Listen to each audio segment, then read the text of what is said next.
আল্লাহর বিশেষ কিছু বান্দা আছে, এদের আল্লাহ আলাদা পাওয়ার দান করেন।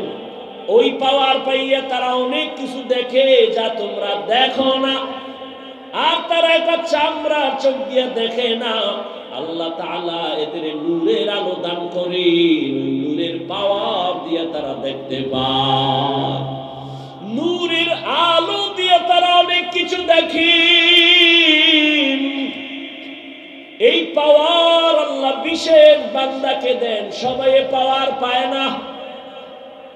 খুতবা দিতেছেন, জুমার খুতবা, হঠাৎ করে আওয়াজ, ইয়া সারিয়াতাল জাবাল, ইয়া সারিয়াতাল জাবাল, ইয়া সারিয়াতাল জাবাল। ওমরে ফারুক আওয়াজ দিছে, সারিয়া, পাহাড় পাহাড় পাহাড়। আওয়াজটা দিছে খুতবার মধ্যে অপ্রাসঙ্গিক। কয় হে সারিয়া কই? কয় মদিনা থেকে 2000 কিলোমিটার দূরে ইরানে। সারিয়াকে জিজ্ঞাসা করা হলো, রে সারিয়া, ওমরের আওয়াজ শুনছো? সারিয়া বলে, কাছে বৈশা আওয়াজ দিলে যেমন শোনা যায় তেমনই শুনছি। ফেরাসাতের পাওয়ার। উসমান রাদিয়াল্লাহু তাআলা আনহু সাহাবায়ে কেরামদের বসায় বয়ান করেন। হঠাৎ এই মজলিসের মধ্যে আব্দুল্লাহ ইবনে মাসউদ চলে আসছেন বাজার থেকে। উসমান আর একদিকে তাকায়, কয় একজন লোকের চোখের দিকে তাকাইয়া দেখলাম জেনার আসর লাইগা রইছে। জেনার বুঝেননি? সাহাবী চিন্তা করলো, উসমান আমি বাজার থেকে আইছি, বেগানার নজর লাগছে, এটা দেখলো কেমনে? একান্তে গিয়া বললেন, খলিফাতুল মুসলিমিন, নবুয়তের দরজা কি খোলা? ওহী আসছে নাকি? না। আপনি কেমনে বললেন আমার চোখে বেগানা জেনার নজর লাগছে? উসমান বলে, ওহীর দরজা নাই, নবুয়তের দরজা বন্ধ, তবে ফেরাসাতের দরজা তো খোলা। আল্লাহ বলেন, হে রাসূল, উম্মতের জানায় দেন, জমিনে যারা আমি আল্লাহর সাথে মুলাকাত করার ইচ্ছা করে, রবের সাথে মুলাকাত করতে চায়, তাদেরকে বলেন তাদের জন্য দুটো কর্মসূচি আমি আল্লাহ দিলাম। এক নাম্বার কর্মসূচি, তারা যেন নেক আমল করে। দ্বিতীয় কর্মসূচি, যেন শিরিকের গন্ধ না থাকে, শিরিক থেকে নিজেকে বাঁচায়। রহমতের নবী বলেন, আখলিস দীনাকা ইয়াকফিকাল আমালুল কলিল। হে উম্মত, তোমার ঈমান আকীদা পরিশুদ্ধ করে নাও, অল্প আমল জান্নাত পাওয়ার জন্য যথেষ্ট হয়ে যাবে। আল্লাহর জন্য আমল করো। গ্রাম্য একটি প্রবাদ আছে, আপনারা জানেন, যে বলে, এমনিই তো নাচনেওয়ালা বুড়ি, আরো যদি পায় ঢোলের বাড়ি। মানুষ এমনি আমল করে না, এর মধ্যে আবার কেউ কেউ বলে বেশি আমল লাগে না। অথচ আল্লাহ কোরআনের ভিন্ন আয়াতে বলেন, আমি মানুষকে পাঠাবার কারণই হলো আমলের পরীক্ষা দিব। আল্লাযী খালাকাল মাউতা ওয়াল হায়াতা লিয়াবলুয়াকুম আইয়ুকুম আহসানু আমালা ওয়া হুয়াল আজিজুল গফুর।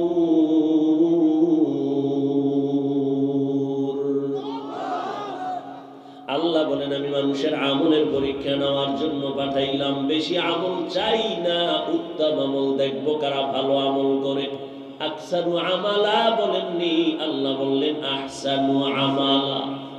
আমি আল্লাহ বান্দার বেশি আমল দেখতে চাই না, কারণ বেশি আমল করতে করতে করতে করতে আমার দুশ্মন জমিনের 1 ইঞ্চি জায়গা ফাঁক রাখে নাই, খালি সেজদা সেজদা সেজদা। প্রথম আসমানে আমল, দ্বিতীয় আসমানে আমল, চতুর্থ আসমানে, তৃতীয়, পঞ্চম, সপ্তম, সব জায়গায় আমল। এত বেশি পরিমাণ আমল করার পর আমি আল্লাহ তারে উপাধি দিলাম, তুমি একজন বুজুর্গ, তুমি একজন খাজেন, তুমি একজন আরেফ, তুমি ওলিয়ে কামেল। এত উপাধি দেওয়ার পর আমলের ঢের নিয়ে আসলো আমার আদালতে আইসা। এত আমলের বাহাদুরি, এত এলেমের বাহাদুরি, একটা হুকুম অমান্য করার কারণে তার জীবনের সব আমল বরবাদ হয়ে গেল। আমি বলছিলাম উসজুদুলি আদম, আদমের সেজদা কর, সবাই সেজদা করলো, ইন্না ইবলিস, ইবলিস সেজদা করে নাই, গায়ের জোরে না, আমি আল্লাহকে যুক্তি দিয়া ব্যর্থ করতে চাইলো। আমাকে বলে আমি কেন তাকে অর্ডার দিব সেজদার জন্য? যুক্তি দিয়া দিয়া আমার রহমতের দরজা থেকে বিতাড়িত হয়ে গেল। এজন্য যুক্তির নাম ইসলাম না, বুঝে আসুক আর না আসুক, আল্লাহর হুকুম মেনে নেওয়ার নাম ইসলাম। আল ইসলাম গরদান নেহাদান বাতাত, বিনয়ের সাথে আত্মসমর্পণ করার নাম ইসলাম। যে ব্যক্তি বিনয়ের সাথে আত্মসমর্পণ করে তার নাম এক বচনে মুসলিম, বহু বচনে মুসলমান। এজন্য আল্লাহ বলেন আমি বেশি আমল চাই না, অল্প আমল চাই। নবীও বলেন অল্প আমল নাজাতের দরজা খুলে যাবে, তবে সে আমলটা হতে হবে ইখলাসের সাথে আল্লাহর জন্য। আমি বয়ান করি আল্লাহর সন্তুষ্টির জন্য, বয়ান শুনি আল্লাহর সন্তুষ্টির জন্য। আমল মানে কাজ, কাজের বাংলা আমলের বাংলা কাজ, আবার এই কাজের আরবি আছে ফি'লুন মানিও কাজ। এই কাজ আবার দুই ধরনের কাজ, একটা ভালো কাজ, একটা খারাপ কাজ। ভালো কাজের বলে নেক আমল, খারাপ কাজের বলে বদ আমল। ফরজ, ওয়াজিব, সুন্নাত, মুস্তাহাব, সুন্নতে জায়েদা, মুআক্কাদা, ফরজে আইন, আলাল কিফায়া সব নেক আমল। গুনাহে সগীরা, কবীরা, শিরিক ও কুফর ও বিদআত, মাকরু, তাহরিমি, তানজি সব হলো বদ আমল। এই বদ আমল আবার দুই প্রকার, ফাহশা আর মুনকার। ইন্নাস সালাতা তানহা আনিল ফাহশাই ওয়াল মুনকার ওয়ালাযিকরুল্লাহি আকবার। ফাহশাও মানি বদ আমল, মুনকারও মানি বদ আমল, দুটোটাই বদ আমল। তবে ব্যবধান হলো ফাহশা এমন বদ আমল যেগুলো বুঝার জন্য বিবেক যথেষ্ট, দলিলের প্রয়োজন হয় না। আর মুনকার এমন বদ আমল যেগুলো বিবেক দিয়া সমাধান হয় না, দলিলের প্রয়োজন হয় অতি জরুরি। যেমন দুই একটা উদাহরণ। এক নম্বরে আপনাদের থেকে জবাব চাই, মিথ্যা কথা বলা নেক আমল না বদ আমল? এটা বুঝার জন্য দলিল লাগবে? হ্যাঁ, দুনিয়ার সবাই মিথ্যাকে অপছন্দ করে, কেউ মিথ্যা চায় না। দুনিয়ার কোন মুমিন মিথ্যা বলবে, বেঈমান মেনে নিতে পারে না। বেঈমান বলে মুমিন মানে না, মা বলবে সন্তান মিথ্যা মানে না। যদিও মোবাইলের দ্বারা আমাদের মিথ্যা প্রতিদিন বেড়েই চলছে। মোবাইলের মাধ্যমে মোবাইলে এত মিথ্যা কথা বলা হয় যেগুলোর কোনো গণনার শেষ করা যাবে না। মিথ্যা একটা বদ আমল, বুঝার জন্য কোনো দলিলের প্রয়োজন নাই, যদিও দলিল রেডি আছে। আল্লাহ বলেন ওয়াইলুন ইয়াউমাইযিল লিল মুকাজ্জিবিন, ওয়াইলুন ইয়াউমাইযিল লিল মুকাজ্জিবিন, ওয়াইলুন ইয়াউমাইযিল লিল মুকাজ্জিবিন। মিথ্যাবাদীর জন্য জাহান্নাম, মিথ্যাবাদীর জন্য জাহান্নাম, মিথ্যাবাদীর জন্য জাহান্নাম। এরে নবীর আশিকের যুবক, ও বৃদ্ধ বাবাজি, ও পর্দার আড়ালের মা বোনেরা, কয়দিন এই দুনিয়ার হায়াত। ঘুমানোর জীবনে তো সময় কম পাও নাই, ঘুরার সময় কম পাও নাই, আড্ডা দেওয়ার সময় কম পাও নাই, কিন্তু তোমার জীবনের হিসাবটা কি একটা মিনিট বসে মিলাইছো নি? একদিন তো যেতেই হবে, চাইলেও থাকা যাবে না। দুনিয়ার চেয়ারই থাকতে মানুষ দেয় না, মনে চায় জীবন চেয়ারটা ধরে রাখবো। এই চেয়ার আমার, এই চেয়ারে কাউকে বসতে দিব না। দুনিয়ার চেয়ারে কেউ জোর করে বসে থাকতে পারে না। তাহলে আমার মাওলার আদালত থেকে বান্দা কেমনে তুমি দূরে সরে থাকবা? মরণ থেকে যতই পালাও, মরণ তোমায় নিবে ঘিরি। যদিও সুদূর আকাশ পানে লুকাও, সেথাই না গিয়ে সিঁড়ি। নদী পথে নৌকা চালাও ও মাঝি ভাই, বেলা ডোবার আগে আমি উপার উঠতে চাই। ডুবে গেলে বেলারে আর উঠে না, ভেঙ্গে গেলে মেলারে আর জমে না। জীবনে খেলার মাঠে তো কম সময় কাটাও নাই রে যুবক। বন্ধু বান্ধবীদের আড্ডায় তো কম সময় কম কাটাও নাই। জীবনে দুনিয়া দুনিয়া দুনিয়া দুনিয়া করে কত সময় নষ্ট করেছো, কত রাত ঘুমাও নাই। জীবনের হিসাবটা মিলাইছো নি যে ঘুমের ঘরেও তো আজরাইল আসতে পারে? হিসাবটা মিলাইছো নি? সকালবেলা সন্তান মাকে বলে, আম্মু আমি 1 ঘন্টার জন্য আমি 30 সাল বাজারে যাই আমার এক বন্ধুর সাথে মোলাকাতের জন্য। 1 ঘন্টা হয়ে গেল, 2 ঘন্টা, 3 ঘন্টা যখন হলো, আম্মা জানের অন্তরে যেন কেমন একটা ধাক্কা মারলো। মোবাইলটা হাতে নিয়ে বাবারে টেলিফোন করে, কেউ রিসিভ করে না। দীর্ঘ সময় পর কে যেন মোবাইলটা রিসিভ করে বলে, কে তুমি? বলে আমি। এই মোবাইলওয়ালার মা কয়, মোবাইলওয়ালার বাবারে দাও। মোবাইলওয়ালার বাবারে দিছে, কয় তাড়াতাড়ি কই আসো? অমুক জায়গায় আমার ঘর। কয় তাড়াতাড়ি আসো, লাশটা নিয়ে যাও। এমন একটা দিন নাই যুবকের লাশের খবর নাই রে যুবক। যত লাশ দেখো অধিকাংশ যুবকের লাশ। ওই চট্টগ্রামে আমার যুবক, আইনজীবী আমার যুবক দুনিয়া থেকে চলে গেল। ইসকনের ইতিহাস আপনারা ফেসবুক চালান, দেখেন মিডিয়া গরম, মুসলমান গরম, দেশ গরম।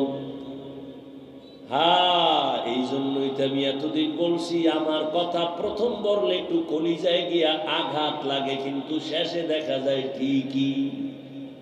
এতদিন বলছিলাম নাকে তেল লাগাইয়া ঘুমাইছু, কয় হ কে? কয় দেশ স্বাধীন, দেশ স্বাধীন স্বাধীন কইয়া ঘুমাইছু। যদি না ঘুমাইয়া এখনো সোচ্চার থাকতি, মুসলমানের উপরে চোখ তুইলা কথা বলার সাহস কোন নাস্তিক পাইত না। স্বাধীন কইয়া কয়া ঘুমাইতো সুরে যুবক। অথচ ঢাকার শহরে আবার মা বোনেরা সাংবাদিক সম্মেলন করে করে চিল্লায় আমগো দেহ ব্যবসার অধিকার আবার ফেরত চাই, সমকামিতার অধিকার নিয়ে দৌড়ায়, ট্রান্সজেন্ডারের আওয়াজ নিয়ে দৌড়ায়। আমি এজন্য বলেছিলাম, এই আওয়ামী লীগ গেছে গেছে কইয়া লাফাইস না। শিক্ষা নে জুলুমের পরিণাম ফল কিন্তু তোমার বেলায় এমন হবে। জুলুম করলে তোমার পরিণাম ফলটাও এমন হবে। মুসলমান উলামায়ে কেরাম ছাত্র জনতার বৈষম্য বিরোধী আন্দোলনে জীবনকে বাজি রেখে ময়দানে নেমেছেন। সফলতার চাঁদ উঠছে উলামায়ে কেরামের অবদানের কারণে। এজন্য বলি আল্লাহর কসম, জীবনে যত বন্ধু পেয়েছো কেউ তোদের আপন বন্ধু না রে যুবক বাবা। এই জীবনে তোর কলিজার আপন বন্ধু একমাত্র উলামায়ে কেরাম। আর তুই যারে বন্ধু বানাইছো এ ধান্দাবাজার, চান্দাবাজ, স্বার্থপর। স্বার্থে আঘাত লাগলে দল থেকে নাম কাটবে না, কল্লা কেটে দিবে, কল্লা। এর নাম সোনার বাংলার রাজনীতি। আর কোরআনের রাজনীতি আর ইসলামের রাজনীতি, মালিক যেই প্লেটে খাবে গোলাম একই প্লেটে খাবে।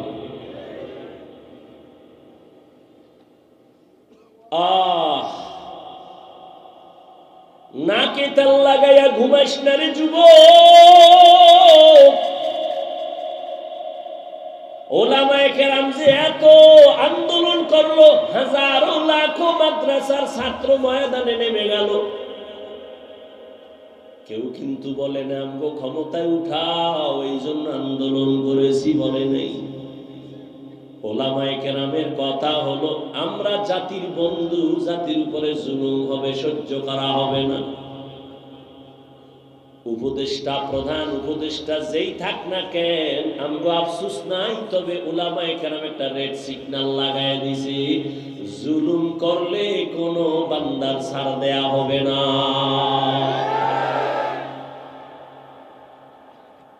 মুসলমান নাকি তেল লাগায় ঘুমাইতেছো না, মুসলমান তো নাক চোখ কান খোলা রাখতে হবে, কারণ এ দুনিয়ার বিধর্মীরা ঘুমায় না, অপেক্ষায় থাকে কখন মুসলমানের উপরে আঘাত করবে।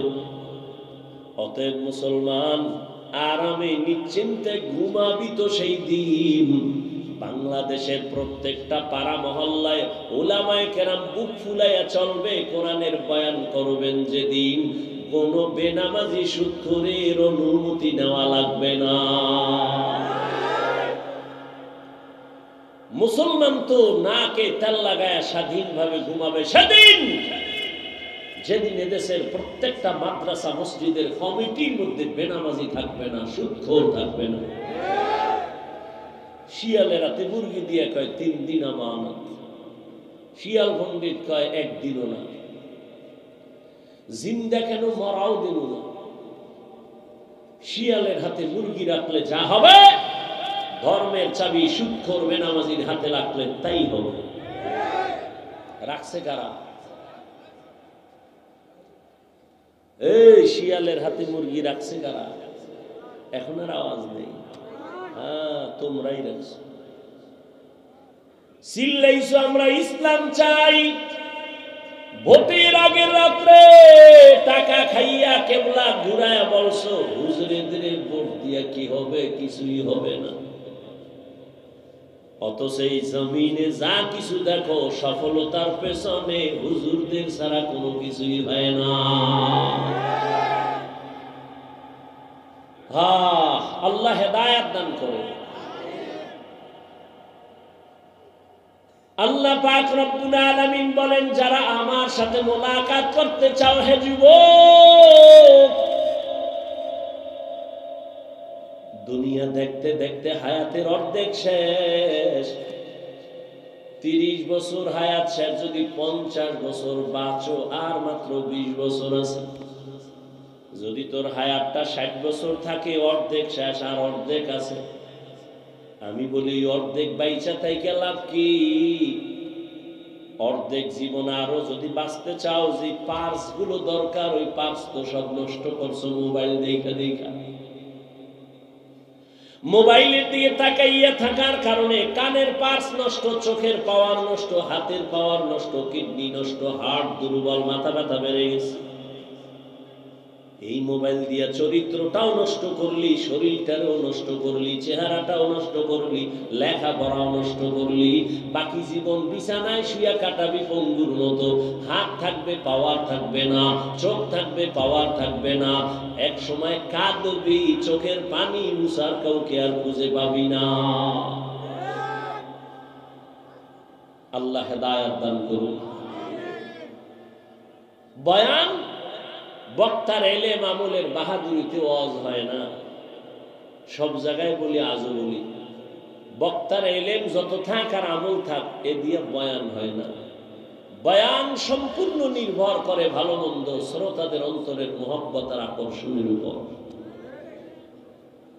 শ্রোতাদের অন্তরের আকর্ষণ যেমন বয়ান তেমন, চাইলেও হবে না। অনেক জায়গায় বয়ান করলে আস্তে হাত দুইটা উঠাই ফেলবা, চিল্লাইলো আর হাত নিচে নামবে না আগামী বছরের আগে। আল্লাহ হেদায়েত দান করুন।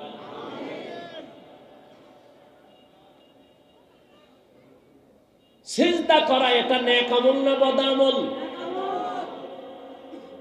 এই সিজদা যদি কেউ কবরে দেয়, মাজারে দেয়, পীরের কাছে দেয়, বট গাছে দেয়, আচ্ছা বলেন তো এরকম দেনেওয়ালা আশেকে রসুল আসেনি?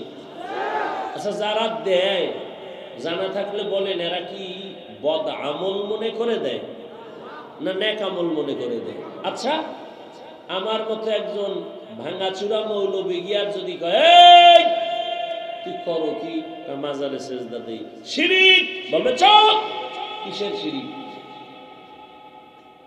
দলিল দলিল দাও। এখন আমি দলিল দিছি আল্লাহ ছাড়া অন্যকে ইবাদতের সিজদা দেওয়া হারাম। ইবাদতের সিজদা আল্লাহ ছাড়া কাউকে দেওয়া যাবে না। তোমার দলিল শেষ নি কহা? কইবার আমার দলিল নাও। কি? আমি যে পীরের সিজদা দিই এটা ইবাদতের সিজদা না, এটা সম্মানের সিজদা।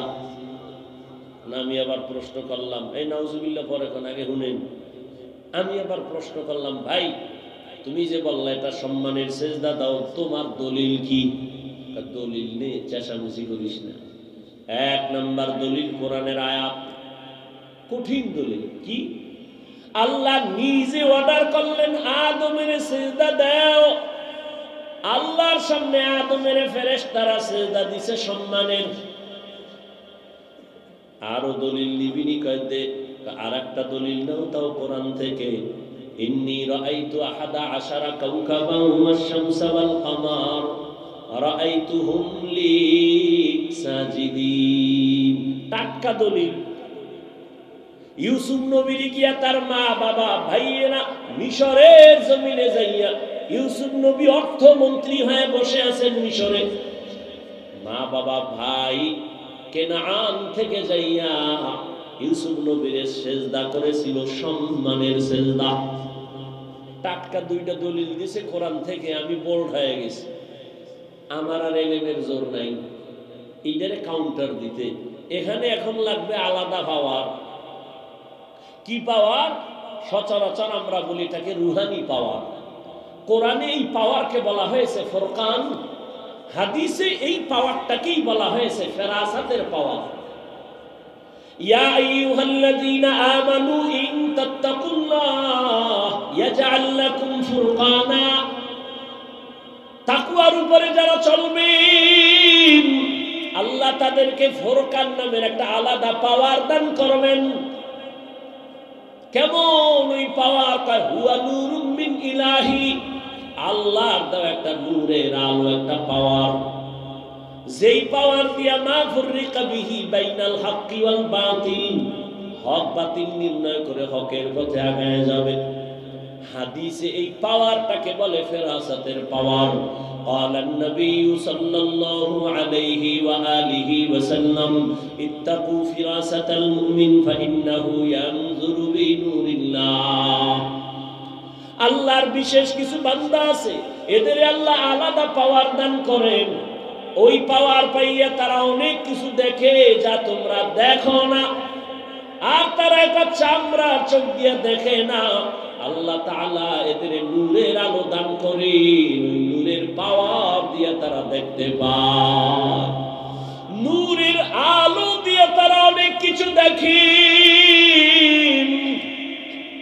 এই পাওয়ার আল্লাহ বিশেষ বান্দাকে দেন, সবাই পাওয়ার পায় না।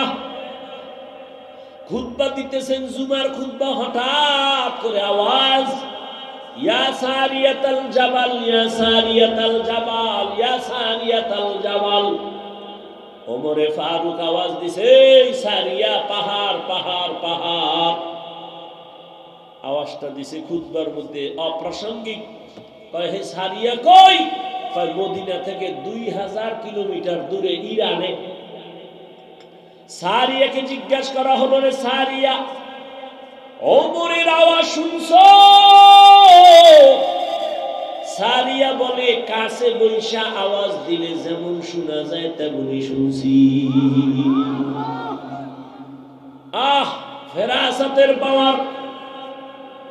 উসমান রাদিয়াল্লাহু তাআলা আনহু সাহাবায়ে কেরামদের বসায় বয়ান করেন। হঠাৎ এই মজলিসের মধ্যে আব্দুল্লাহ ইবনে মাসউদ চলে আসছেন বাজার থেকে। উসমান আর একদিকে তাকায় কয়, একজন লোকের চোখের দিকে তাকাইয়া দেখলাম জেনার আসর লাইগা রইছে। জেনার বুঝেননি? সাহাবী চিন্তা করলো, উসমান আমি বাজার থেকে আইছি, বেগানার নজর লাগছে, এটা দেখলো কেমনে? একান্তে গিয়া বললেন, খলিফাতুল মুসলিমিন, নবুয়তের দরজা কি খোলা, ওহী আসছে নাকি? না। আপনি কেমনে বললেন আমার চোখে বেগানা জেনার নজর লাগছে? উসমান বলে, ওহীর দরজা নাই, নবুয়তের দরজা বন্ধ, তবে ফেরাসাতের দরজা তো খোলা। ফেরাসাত বান্দা স্বাভাবিকভাবে যা দেখে না, এই পাওয়ারওয়ালারা অনেক কিছু দেখে। এ শক্তি আল্লাহর দেওয়া। কাদেরকে আল্লাহ দিবেন? কোন গাঞ্জাখোর বেনামাজিকে দিবেন না। যারা তাকওয়ার উপরে মজবুত, আল্লাহ তাদেরকে দিবেন। हर के दारन खौफ हक दर दिल मदन जन्नतुल मअवा देहद उरा मकाम। नेक আমল করি ওরে যুবক, তবে সাবধান, শিরকের গন্ধ যেন আমলের মধ্যে না থাকে। শিরকের গন্ধ বড় মারাত্মক। এবার বুঝেন শিরক কি জিনিস? আল্লাহ কয়জন? জোরে বলেন। ওই যে আল্লাহ এক, কোন দিক থেকে এক? আওয়াজ নেই। কোন দিক থেকে আল্লাহ এক বলেন? সহজ কথা, যেদিকেই তুমি বলো সেদিকেই আল্লাহ। রিজিক দেওয়ার বেলায় আল্লাহ, সম্মান দেওয়ার বেলায় আল্লাহ এক। রুহানি পাওয়ার দিয়া ওই বেদাতি ভণ্ডকে জিজ্ঞাসা করা লাগবে, তুই যে দুইটা দলিল দিলি কোরআন থেকে, আদমের সিজদা দিছে সম্মানের, ইউসুফ নবীর মা বাবা ভাইয়েরা সিজদা দিল সম্মানের, দুই দলিলের গোড়ায় ইউসুফ নবী আর আদম নবী। বল এবার তোরে দলিল ছাড়া বুঝাইতে হইবে, আকলি দলিল বল, তুই ইউসুফ নবীর উম্মত নাকি আদম নবীর উম্মত? এবার বেদাতি কি কইব? কোন নবীর উম্মত? মুহাম্মদের উম্মত। যখনই কইব ঠাস করে একটা থাপ্পড় দিয়ে এবার বলবি যে কানে দাও, তুই নবী মুহাম্মদের উম্মত, দলিল দাও ইউসুফ নবী দিয়া। বিষয় কি? মুহাম্মদের ইতিহাস জানো? মুহাম্মদের এত দাম, এত দাম, যে নবী আল্লাহর পেয়ারা, এত বেশি পেয়ারা। মুসা আল্লাহর বন্ধু, ঈসা আল্লাহর বন্ধু, ইব্রাহিম আল্লাহর বন্ধু, ইসমাইল আল্লাহর বন্ধু, নবী মুহাম্মদ আল্লাহ বানাইছেন বন্ধু। তবে ব্যবধান, সব নবী রাসূল আমার আল্লাহ তাআলার আশিক। আল্লাহ বলেন আমি নিজে মুহাম্মদের আশিক। ইমামুল আউয়ালিন আল আখিরিন বহরে সাদকা রাহমাতাল লিল আলামিন সাইয়্যিদুল কাউনাইন খাতমুল মুরসালিন আখির আমদ বুদে ফখরুল আউয়ালিন। এর নবী না আশিক। ওই বেদাতিকে বলো, মুহাম্মদের জীবনী জানুনি? যেই নবীর জীবনে একমাত্র আইন আল্লাহ ছাড়া কাউকে সিজদা দেওয়া যাবে না, সম্মানের দাও আর ইবাদতের দাও আল্লাহকেই দিতে হবে, আর কাউকে দেওয়া যাবে না। এইবার তোর কাছে একটা প্রশ্ন, নবীজির 63 বছর হায়াতে নবীরে ভালোবাসা কোনো মানুষ গিয়া সেজদা দিছিনি নবীরে? আসেনি কোনো দলিল নাই। নবীর ইন্তেকালের পরে আজ ১৫০০ বছর হয়ে গেল, নবীজির মাজারে গিয়া কেউ সেজদা দিছেনি? আচ্ছা আমাকে বলেন তো, নবীজির দরবার মদিনার দরবার থেকে, দুনিয়াতে তো বহু দরবার আছে, মদিনার থেকে দামি কোন দরবার? নাই। দুনিয়াতে মাজার আছে না? বলেন তো আমার রসুলের মাজার থেকে দামি কোনটা? ঈসা নবীর মাজার, মুসা নবীর মাজার, আজমিরের মাজার, নিজামুদ্দিন আউলিয়ার মাজার, সবাই একমত পৃথিবীর শ্রেষ্ঠ দরবার মদিনার দরবার, শ্রেষ্ঠ মাজার নবীজির মাজার। বলতো ওই মাজারে কি পরিমাণ মোমবাতি জ্বলে? নারী পুরুষ বেপর্দা হয়ে কি পরিমাণ জিকির চলে? ওই মাজারে সেজদা চলে? সোজা কথা, বাঁকা টাকা নাই। নবীজির শ্রেষ্ঠ দরবার মদিনার পৃথিবীর শ্রেষ্ঠ মাজার রহমতুল লিল আলামিনের মাজারে, এই দরবারে আর মাজারে যা চলে না, পৃথিবীর কোন মাজারে আর দরবারে তা চলতে দেওয়া হবে না। সোজা কথা, কোনো পেশ নাই। আর যদি মনে করো হ্যাঁ মাজারে সেজদা দিলে আল্লাহ খুশি হয়, তাহলে প্রথম সেজদা মদিনার নবীর মাজারে দাও। মোমবাতি জ্বালাইলে যদি আল্লাহ খুশি হয়, বড় একটা মোম অর্ডার দিয়া বিমানে নিয়ে মদিনার নবীর মাজারে জ্বালাও।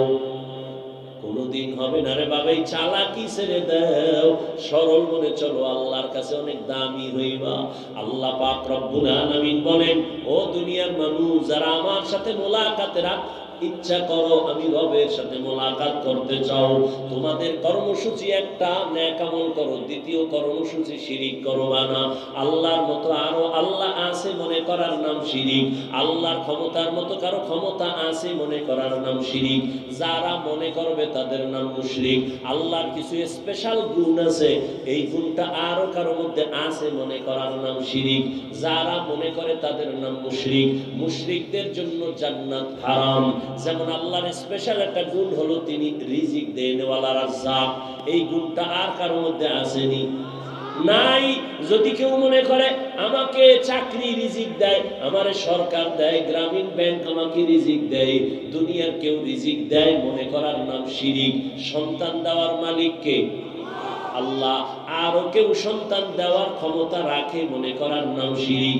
যারা শিরিক করবে তাদের নাম মুশরিক। মুশরিকদের জন্য জান্নাত হারাম।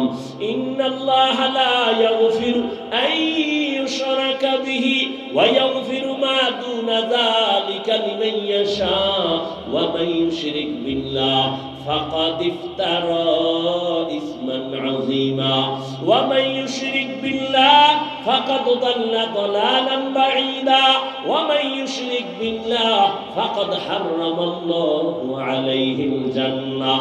আল্লাহর সাথে শিরিক করবা না, নেক আমল করো ইখলাস নিয়া।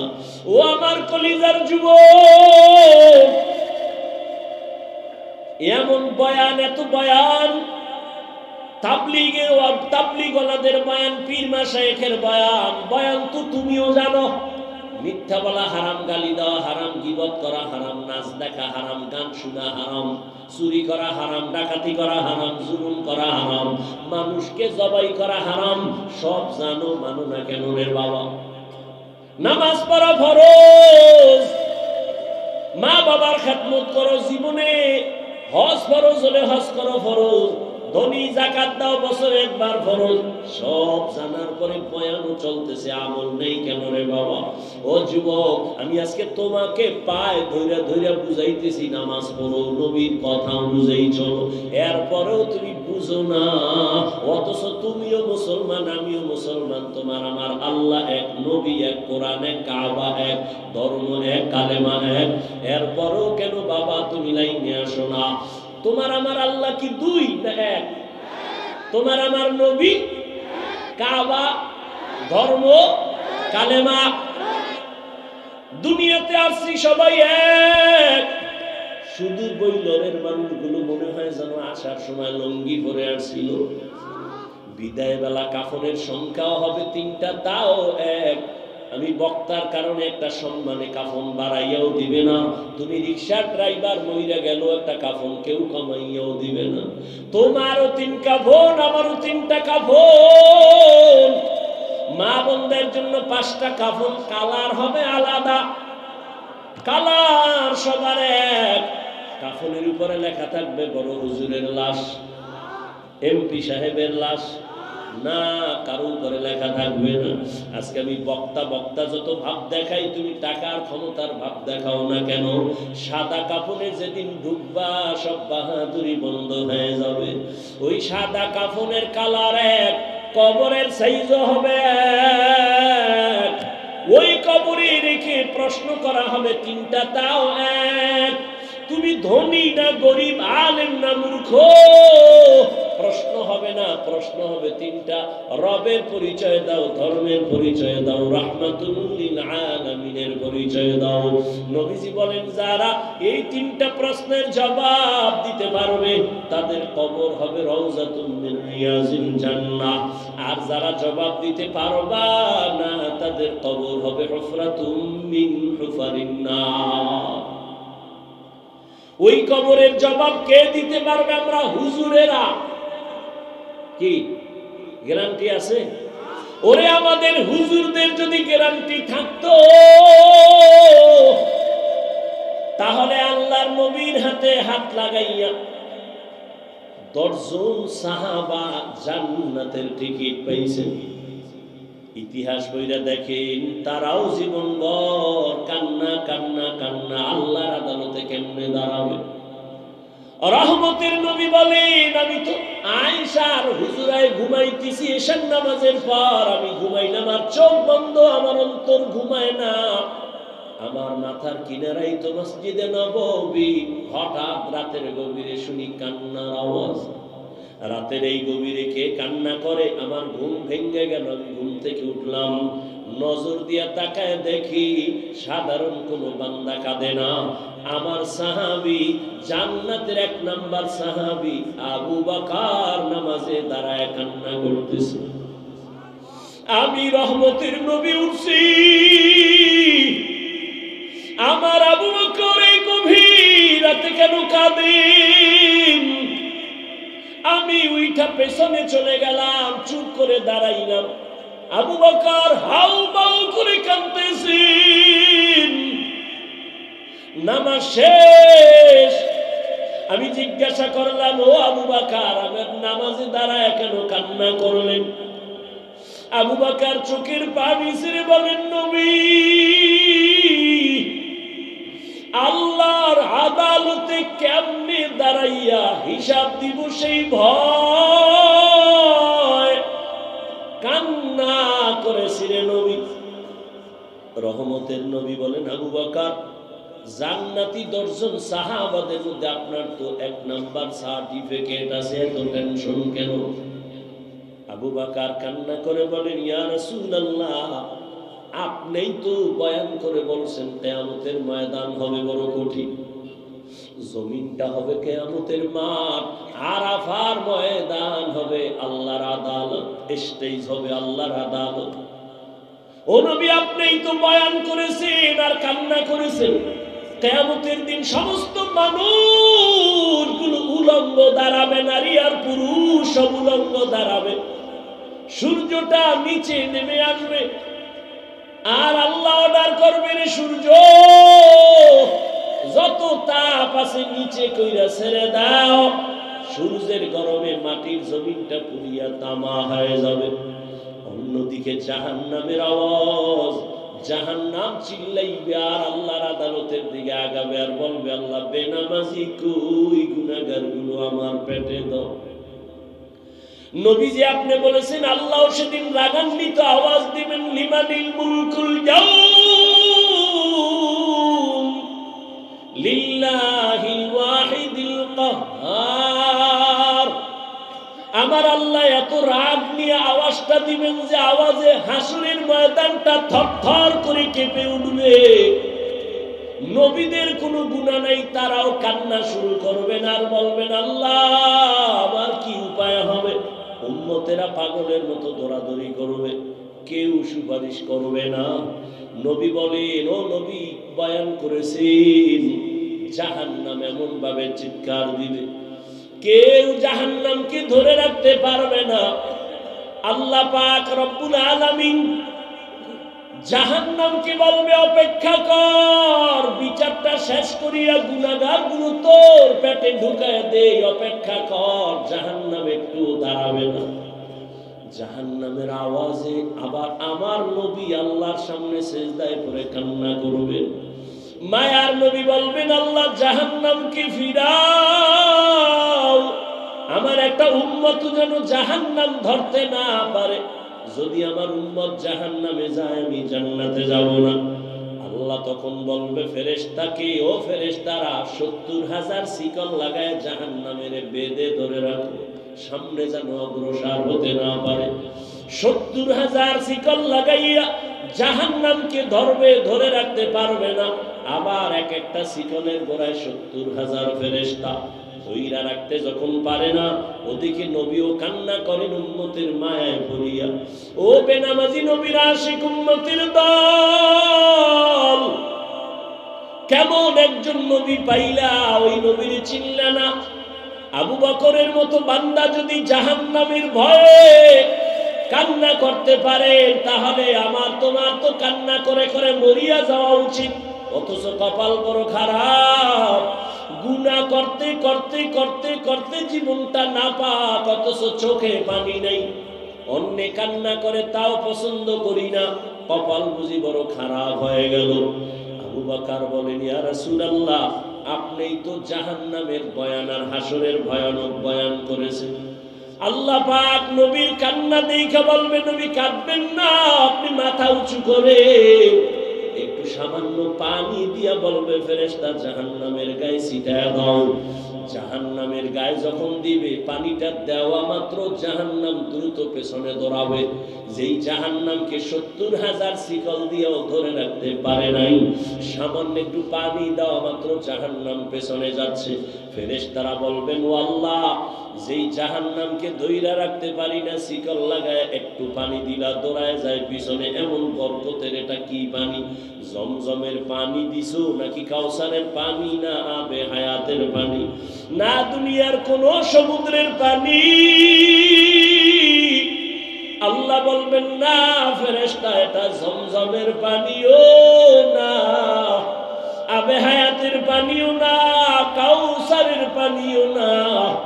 এই পানি হলো আমার মায়ার নবীর গুনাহগার উম্মতের চোখের পানি। আমার মায়ার নবীর গুনাহগার উম্মতেরা দুনিয়াতে গুনার কথা স্মরণ করে করে কান্না করছি, ওই পানি আমি জমা রাখছি কুদরতের দ্বারা। আমি ওয়াদা করেছি নবীর মাধ্যমে যারা চোখের পানি ছাড়িয়া আল্লাহর কাছে ক্ষমা চাইবে, আমি আল্লাহ ওই পানির দ্বারা জাহান্নাম হারাম কইরা দিব, আর জাহান্নামের ঢুকাবো না। আমি ওই বান্দাকে জাহান্নাম থেকে জান্নাতে ঢুকাইয়া দিব।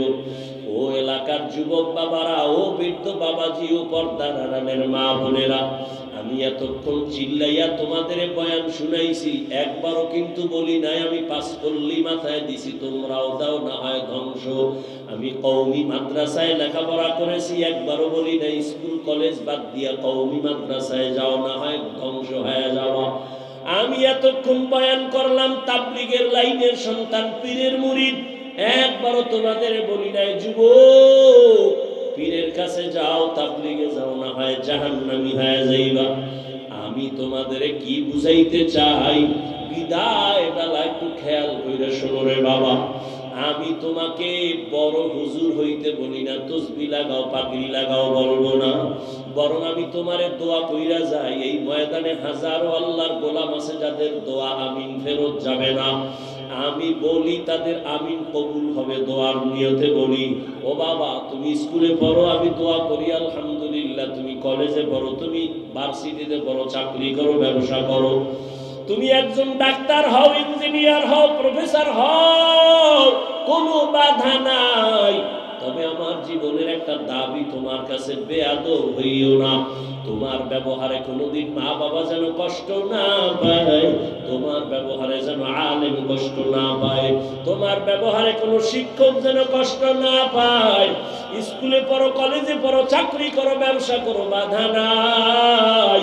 ও যুবক, তোমার মতো কত যুবক তাকায় দেখো, স্কুলে কলেজে ভার্সিটিতে পড়িয়াও নামাজ ছাড়ে না, আছে না নাই বলো? তুমি তোমার বিবেকটাকে জিজ্ঞাসা করো, তুমি কেন পারবা না? তোমার মতো যুবক রাস্তায় গাড়ি চালায়, নামাজ ছাড়ে না, তুমি কেন পারবা না? নিজের মনটাকে বুঝাও। কুত্তা শুয়ারের আল্লাহ আকল দেয় না ভালো মন্দ যাচাই করার। আল্লাহ মানুষ হিসাবে তোমাকে আল্লাহ জ্ঞান দান করেছেন, তুমি কেন নামাজ পড়তে পারো না রে বাবা? মনে মনে কি ভাবতেছো কোরআন মিথ্যা? একটা প্রমাণ এখন দাও, আমি এখন দাড়ি কেটে ফেলবো, প্যান্ট শার্ট টাই লাগায় রাস্তায় নাচ গান করবো, আর আল্লাহর কথা বলবো না। দুনিয়ার সব কোরআন আগুন দিয়া জ্বালায় দিব। কারণ কোরআন যদি ভুল হয় তো আমগো বয়ানও ভুল, কোরআন যদি ভুল হয় সত্যিকারে তো আল্লাহ আছে এ কথাও ভুল। কোরআন যদি ভুল প্রমাণ করতে পারো, কিয়ামত হবে, জান্নাত হবে, সব ভুল। কিন্তু তুমি কেন? ১৫০০ বছর পর্যন্ত বহু মহাপণ্ডিতেরা অপচেষ্টা করলো ভুল বের করার জন্য, কেউ পারে নাই, বরং বহু বান্দা কালেমা পড়া মুসলমান হয়ে গেল। ও আল্লাহর বান্দা, তোমার অন্তর যদি বলে না আসলেই কোরআন সত্য, তাহলে ভালো করে মনে রাখবা, গুনাহ নিয়ে কবরে গেলে জাহান্নামের আযাব ভুগতে হবে, তাও সত্য। কোরআন যদি তোমার অন্তর বলে সত্য, জান্নাত নেক আমল নিয়ে গেলে জান্নাত পাইবা, তাও সত্য। ও আল্লাহর বান্দারা, ও নবীর উম্মতেরা, ওলামায়ে কেরাম, সাহাবায়ে কেরাম জীবনভর যদি নেক আমল করিয়া কান্না করেন, তোমার তো আমার তো কোনো আমলেরই খবর নাই, নামাজ নাই, দাড়ি নাই, টুপি নাই, পর্দা নাই, হালাল নাই, তোমার আমার কি পরিমাণ কান্না করা উচিত? ও আল্লাহর বান্দারা, মনের একটু বুঝাইও। তোমার মতো কত চাকরিজীবীরা, আবার পুলিশ বিডিআরেরা, দাড়িওয়ালা, নামাজির অভাব নাই, বলো তুমি কেন পারবা না? তোমার মতো কত ব্যবসায়ী ব্যবসা করে হালাল ভাবে, নামাজ ছাড়ে না, তুমি কেন পারবা না? এখনো সময় আছে, তওবা করে নাও। মনে চাইছে পার্কে যাওয়া, দৌড়াইয়া গেছো, আর কত গুনাহ করবা, এখনই কি ফিরবা না রে বাবা? দুইটা পায়ে হাত দিলে কি বলবা, হাফিজ ভাই চেয়ারের থেকে নিচে নাইবা যদি আমগো পাও ধরে না, দাড়ি কাটবো না, নামাজ ছাড়বো না, পায়ে ধইরা বলি বল আমি নিচে নাইবা আসি বাবা, আমি নিচে নাইবা তোর পাও দুইটা ধইরাও বলবো, আর দাড়ি কাইটা আবার নবীরে কষ্ট দিস না। ওরে আমরা যারা টুপিওয়ালা, দাড়িওয়ালা, কই কত বিপদ এই বাংলাদেশে চোখের সামনে দেখছো, কিন্তু আমাদের তো কোনো বিপদ হলো না। করোনার সময় সব বন্ধ, স্কুল কলেজ বন্ধ, চাকরি বন্ধ, সব, কিন্তু একটা মাদ্রাসা বন্ধ হয় নাই। এই আওয়ামী লীগ নাই, বিএনপি, এই সেই কত কান্নাকাটি, সবার মধ্যে পেরেশানি, কিন্তু কোরআন ওনাদের কোনো টেনশন নেই। আলহামদুলিল্লাহ, আমরা আগেও যেমন ছিলাম এখনো তেমন আছি, ভবিষ্যতেও তেমন থাকবো। ও বাবা, এত পাও দুইরা তোমারে বুঝাই কেন? তুমি কি আমারে টাকা দাও না, হাদিয়া দাও না? ইমামের বেতনটাও ঠিক মতো দাও না। ও বাবা, আলেমদের তুমি গালি ছাড়া কিছুই দাও না, ফেসবুকে বিরোধিতা ছাড়া কিছুই করো না, অথচ এত কিছু জানার পরেও একটা গালিও তোমারে আমি দেই না। তুমি সামনে দাঁড়াইলে হাসি মুখে বুকে লাগাই সালাম দেই, একবারও তো সিসি কইরা তাড়ায়া দেই নাই। এই তো বলতে পারতাম তো চাইলে যে এই বেনামাজি কাছে আসবি না, তুই প্রস্রাব করে পানি লাও না, গন্ধ তোর পোশাকে ময়লা, দূরে যা, একবারও বলি নাই। বরং সব আলেমরা তোদের পাইলেই বুকে লাগায়, আর মোহাব্বত করে একটু দোয়া দেয়, সালাম দেয়, হাত বাড়ায় দেয়। এই ভালোবাসা দুনিয়াতে আর কারো কাছ থেকে পাবি না রে বাবা। দুইটা পায়ে হাত রেখে বলি রে যুবক, ওরে সাহাবায়ে কেরাম যদি এত সুন্দর আমল, এত সুন্দর নামাজ, এত সুন্দর তাকওয়া, এত সুন্দর তেলাওয়াত রাইখা জান্নাতের টিকিট পাইয়াও যদি তারা কান্না করে, তোমার আমার কত কাঁদা উচিত? চোখ দুইটা বন্ধ করে দেখ, জীবনে গুনাহ ছাড়া কিছুই নাই রে বাবা। কোনো কি তওবা করবা না? তোমার আমার মতো যুবক পানির নিচে তাকায় দেখ যুবকের লাশ, গাড়ির নিচে যুবকের লাশ, ঘুমের বিছানায় যুবকের লাশ। এই জীবনে তো কোনোদিন আমি প্যান্ট শার্ট দূরের কথা, আমার বাবা হাফ প্যান্টও পরান নাই। এই যে লম্বা জামাটা পরছি, ওলামায়ে কেরাম তো কানি ফারা জামাও পরে, আমার আব্বা জীবনে আমাকে কানি ফারা জামাও পরায় নাই। ও বাবা, চাইলে তো অনেক কিছু করতে পারতাম।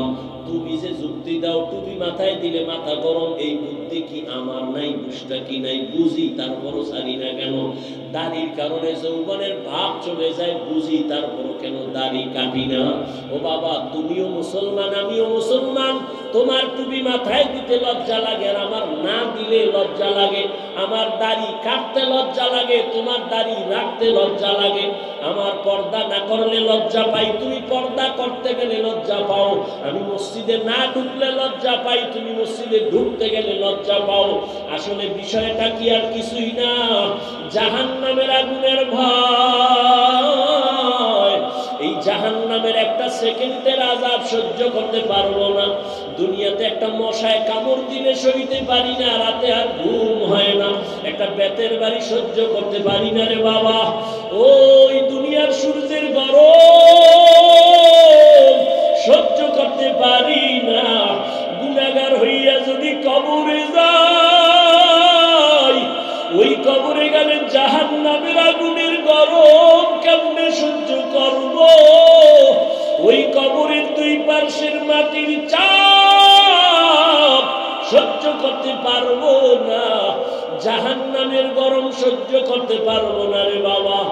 ও যুবক বাবারা, ও পর্দার আড়ালের মা বোনেরা, আপনাদের মতো কত মা বোন এখনো আছে পর্দা করে, স্বামীর মাল হেফাজত করে, মোবাইলে চরিত্র নষ্ট করে না।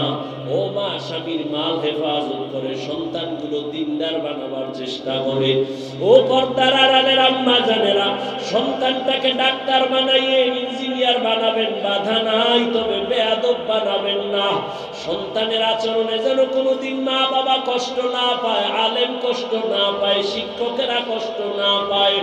ও যুবক, এখনো কি জাহান্নামের আগুন থেকে ফিরবে না রে বাবা? আল্লাহর নবী সামনে আবু বকর দাঁড়ায় কান্না করেন, ইয়া রাসূলুল্লাহ, কিয়ামতের ময়দানে কি উপায় হবে আমার? হাসরের ময়দানে আল্লাহ যদি বলে, আবু বকর তোমার জিন্দেগীর সব আমল আমার কাছে পছন্দ হয় নাই, তখন আমার উপায় কি হবে? আমার হাতে তো জাহান্নামের হ্যান্ডকাপ লেগে যাবে। ওই জাহান্নাম যে কত ভয়ঙ্কর! কিয়ামতের ময়দানে আমার আল্লাহ গুনাহগারদের ব্যাপারে বলবে, ওয়ামতাজুল ইয়াউমা আইয়ুহাল মুজরিমুন, ও গুনাহগারেরা তোরা নেককারদের থেকে আলাদা হয়ে যা। ফেরেশতারা যারা নেক আমলওয়ালাদের ডাইনে দাঁড় করাও আর গুনাহগারদের আলাদা কইরা দাও। আমি ডান হাতে আমলনামা দিব যারা নেক আমলওয়ালা, যাদের ডান হাতে নেক আমল নিবে আল্লাহর বান্দারা বিনা হিসাবে জান্নাতে যাবে। আর যারা গুনাহ নিয়ে দাঁড়াবে, আল্লাহ বলবে ওদের বাম হাতে আমলনামা দিব, তবে আমি সোজা হাতে দিব না। আল্লাহ তখন এতটা রাগ হইয়া একটা আওয়াজ দিবেন, এ ফেরেশতা, এই বেঈমান নাফরমান, আমার দেওয়া পানি, আমার দেওয়া সূর্যের আলো, আমার দেওয়া চাঁদের আলো, আমার দেওয়া জমিনের ফসল গাছের ফল খাইলো, আমার হুকুম মতো চলে নাই, এর সোজা হাতে আমলনামা দেওয়া হবে না। আল্লাহ বলবেন, ফেরেশতা, এই নাফরমানের বুকের মাঝে ছিদ্র কর। বুকের মাঝে ছিদ্র করিয়া বাম হাতটা বুকের ভেতর দিয়া ঢুকাইয়া পিঠের থেকে বের করো। সাথে সাথে ফেরেশতারা ওই নাফরমান গুনাহগারের বুকের মাঝে ছিদ্র করিয়া বাম হাতটা পাকা করে ঢুকাইয়া পিঠের থেকে হাতটা বের করিয়া ফেলবে। আমার আল্লাহ তখন পেছনের হাতে আমলনামা দিয়া বলবেন, ইকরা কিতাবাকা কাফা বিনাফসিকা আল-ইয়াওমা আলাইকা হাসিবা। এই নাফরমান দেখ তোর আমলনামায় জীবনে কোথায় কয়টা গুনাহ করেছো, হিসাবটা নিজেই মিলায় নে। ফেরেশতারা বলবে আল্লাহ পেছনে আমলনামা, চেহারাটা সামনে পড়বে কেমনে দেখে না। আল্লাহ আবার রাগান্বিত হয়ে বলবে ও ফেরেশতা এই নাফরমানের ঘাড় ধইরা মোচড় দাও, ঘাড়টা ধইরা মোচড় দিয়া পেছন দিকে ফিরাও। ওরে জাহান্নামের ভয় যদি অন্তরে থাকে, আমার নবী বলেন জাহান্নামের বয়ান যখন শুনো আওয়াজ পাইলে দুই ফোঁটা চোখের পানি ছাড়িয়ে কান্না করিও। ও বাবারা, তোমার আমার চোখে পানি নেই কেন? একমাত্র কারণ গুনার কারণে দিলটা পাথর হয়ে গেছে, এই কারণে চোখে পানি আসে না। অথচ জাহান্নামের আযাবের ভয়, আল্লাহর কোরআন বলে পাথর কান্না করে জাহান্নামের আযাবের ভয়। ওই পাথরের থেকেও কি তোমার কলবটা শক্ত? এত গুনাহ করছো, মালিকের আদালতে কেমনে দাঁড়াইবা? এখনো কি তওবা করবা না রে যুবক? ওরে মা বাবার দোয়া নিয়ে সামনে আগাও, মনে মনে তওবা করো আর বলো আমার আল্লাহকে বলতে থাকো গোপনে, মনে মনে আমার আল্লাহকে ডাকো আর বলো হে আল্লাহ এই বৈলরের ময়দানে তাকাইয়া দেখো, মনে হয় আমার মতো গুনাহগার কেউ নাই। গুনার কারণে আমার হাত না পাক, আমার চোখ না পাক, আমার জিহ্বা না পাক, আমার অন্তর না পাক। আমার গুনার খবর আমার মা জানে না, ভাই জানে না, বোনেরা জানে না, আপন বন্ধুরা জানে না। জীবনে কত গুনাহ করলাম হাতের দ্বারা, চোখের দ্বারা, জবানের দ্বারা। ওই গুনার খবর যদি আমার মা বাবা ভাই বোন আপনজন জানতো, কেউ আমারে ভালো জানতো না। আল্লাহ কত দয়ার মালিক, এত গুনাহ করার পরেও আমার আল্লাহ রাগ করিয়া তোমার আমার জন্য খানা বন্ধ করেন নাই, পানি বন্ধ করেন নাই, বরং আমার আল্লাহ মায়ার রহমতের দরজা দিয়ে ডাকে আর বলে আয় আয় আয়, কই যাইতেছো? আমার রহমতের দরজায় ফিরিয়ে আয়, যেদিকেই যাবি জাহান্নাম ছাড়া কিছু না। আয় আমি দয়ার নজর দিয়া তাকাইতেছি, আর দুই ফোঁটা চোখের পানি ছাড়িয়া ক্ষমা চা। ওরে কান্না যদি না আসে মনে করিও গুনার কারণে আল্লাহ বেজার। ও যুবক বাবারা, দুই ফোঁটা চোখের পানি সে কাঁদিও আর মনের বুঝাইও তোমার আমার মতো যুবক যদি স্কুল কলেজে পড়িয়া চাকরি করে, ব্যবসা করে, শ্রমিকের কাজ করে, ড্রাইভারি করে, নামাজ পড়ে, তুমি আমি পারবো না কেন? এখনো যদি তওবার নিয়ত থাকে আর গুনাহ করিও না রে বাবা। পায়ে হাত রেখে বলি মা বাবার বরদোয়া নিও না, ওলামায়ে কেরামের দোয়া নিয়া, মুরব্বীদের শিক্ষকের দোয়া নিয়া পাঁচ বেলার নামাজ পড়ো, লেখাপড়া করো, মোবাইলে গুনাহ ছাড়ো। ঘুমের ঘরে যদি আজরাইল আইসা দেখে তুমি বিছানায় শুয়া শুয়া গানের তার কানে লাগাইয়া শুয়া রইছো, আজরাইল যখন চলে আসবে আরে বেনামাজি গুনাহগারের যে কি উপায় হবে? ওরে গুনাহগারেরা আজরাইলকে দেখা ভয় পাওয়া যাবে, চক্ষু উল্টাইয়া যাবে। ও আল্লাহর বান্দারা, মিথ্যা মনে করিও না, বরং সত্য ভাইবা দুই ফোঁটা চোখের পানি ছাড়িয়া তওবা করো।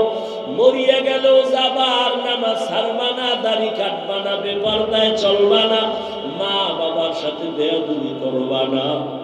তওবা করার মতো যদি অন্তর কারো তৈরি হয়, মুনাফিকি না থাকে, খাঁটি তওবার নিয়ত যাদের আছে, দুটো হাত আল্লাহকে দেখাইয়া দাও।